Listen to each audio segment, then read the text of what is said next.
Welcome to the Jaguar King podcast. I'm your host, Armin. I talk everything Jaguars football, usually in tiers. So if you like anything Jaguars or anything NFL related, please hit the subscribe button. Please hit the like button. It really helps my channel grow. And without further ado, in this week's episode, so you're telling me Mike Glennon wasn't the best chance to win. Who would have thought?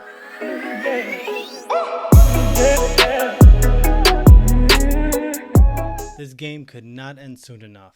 It was one of the longest Sundays I've had in my life. After this game, I went to turn on Sunday Night Football, and then I realized it was 4 o'clock. The Jacksonville Jaguars embarrassingly lose to the Tennessee Titans 31-10, and it honestly could have been way worse if Mike Vrabel decided to run up the score instead of putting in his backups, and honestly, that might be just as bad. The Jaguars started this game like they usually do, stringing together a couple plays and then just falling flat on their ass. After driving into field goal range, kicker Aldrich Rojas Charlie Browns it and falls flat on his ass after missing a kick. The most Jaguar kick of all season. The best part was we cut our previous kicker and upgraded him off the practice squad, and he gives us that shit. I can't blame him that much for slipping.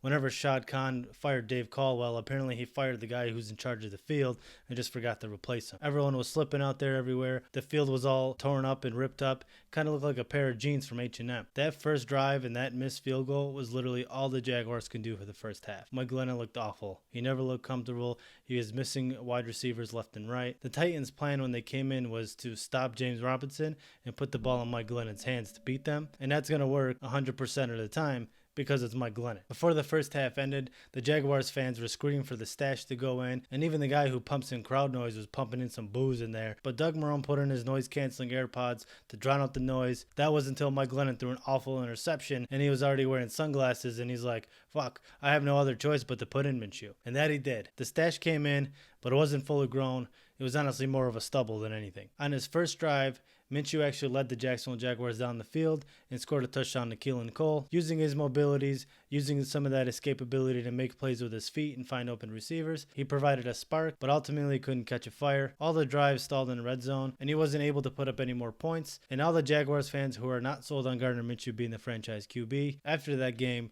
they felt a lot more confident in their opinion of that. One positive, and it's usually the only positive of the offense, was James Robinson. He reached 1,000 yards during the season, and with 4 games left of the season, honestly, I just want to watch him eat, figuratively and literally. And honestly, he would probably have another 1,000 yards during the season if it wasn't for all those penalties taking back his big plays. Other than the tank, he's been the only thing for Jaguars fans to root for this season. He's been the only pride, really, this season. I just want to watch him continue putting up a great rookie season. So for the remaining 4 games, let's not do too much and just run James Robinson. Now let's talk about the defense. Thank you all for trying. And I want to send all my condolences to those who try to tackle Derrick Henry, because Derrick Henry's second game against the Jaguars couldn't be more real. The Jaguars defense started off the game getting mossed by A.J. Brown in the end zone, so that's always fun. The Titans were just in complete control of this game. They were picking their spots, being aggressive what they wanted, and rightfully so, because it was literally all working. One of the most embarrassing things I've seen in a long time on a football field was the 9-second drive the Titans offense put out to close out the first half. The Titans went from their own 37 to the Jaguars 35 in 2 plays. 2 fucking plays. And to make things worse, they did it in 9 seconds. I don't even think I could do that in Madden. That was super embarrassing. And it was basically the same stuff as always. Getting blown off the line of scrimmage, everybody out of their running gap assignments, and everyone just not giving a shit about contain. How many times do we have to watch Andrew Wingard just fly across the screen chasing a running back while the quarterback still has the ball in his hands? Speaking of Andrew Wingard, on the first Derrick Henry run, when he broke through the line of scrimmage and he was one-on-one with Wingard, he made a business decision. He didn't want to go near Derrick Henry on that play. He did his best to social distance. And honestly, I don't blame him at all. I would have done the same thing if I were him. Derrick Henry put up over 200 yards with ease, and the Jaguars never had an answer for him.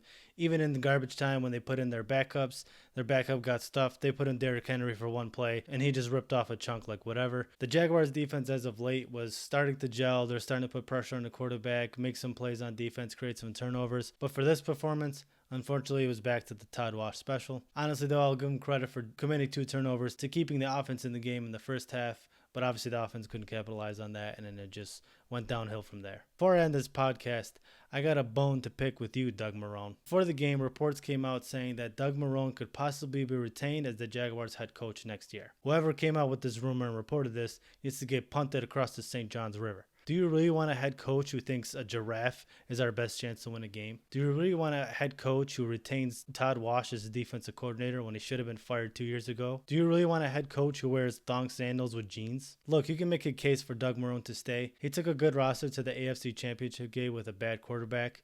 He discovered James Robinson.